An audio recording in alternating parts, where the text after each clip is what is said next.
Once upon a time, the synthesizer found himself in a kingdom of deep quiet, wrapped in the heavy, silken blankets of exhaustion. A great quest from the week before had drained his energy reserves, and now even the morning sun felt like a distant, gentle suggestion rather than a command. His need was simple, yet felt impossibly large. He had to break the spell of stillness, to leave this comfortable castle of rest and journey to the workshop where his ideas could take shape.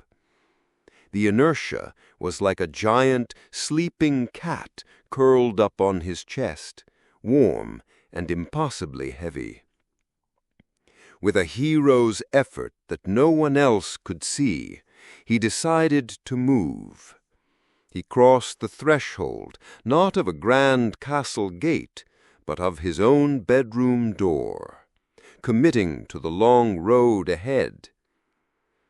The path to the city of the studio was a trial of its own, a journey that seemed to stretch on, each mile a small victory against the pull of weariness. It was on this road, in the quiet hum of travel, that his mind began to search, not for a dragon or a treasure, but for a simple truth. He began to wonder about stories, and why some feel so satisfying, so complete. And then he found it, a realization clear and bright as a star in the twilight sky.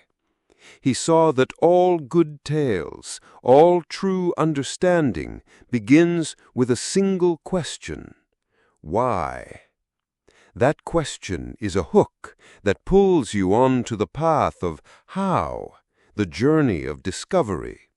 And that path leads always to the treasure of what, the answer, the change, the secret revealed. He realized this wasn't just about stories. It was the very shape of knowledge itself. The price of this wisdom was a day spent in transit, a great deal of his remaining energy paid as a toll. But what he took with him was more valuable than gold. It was a key, a map for all his future creations.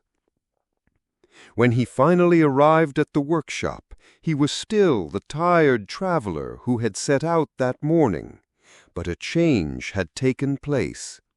He was no longer a man held captive by exhaustion. He was an architect who had just rediscovered his master blueprint, holding a single glowing spark in the quiet, ready to build a fire on the morrow.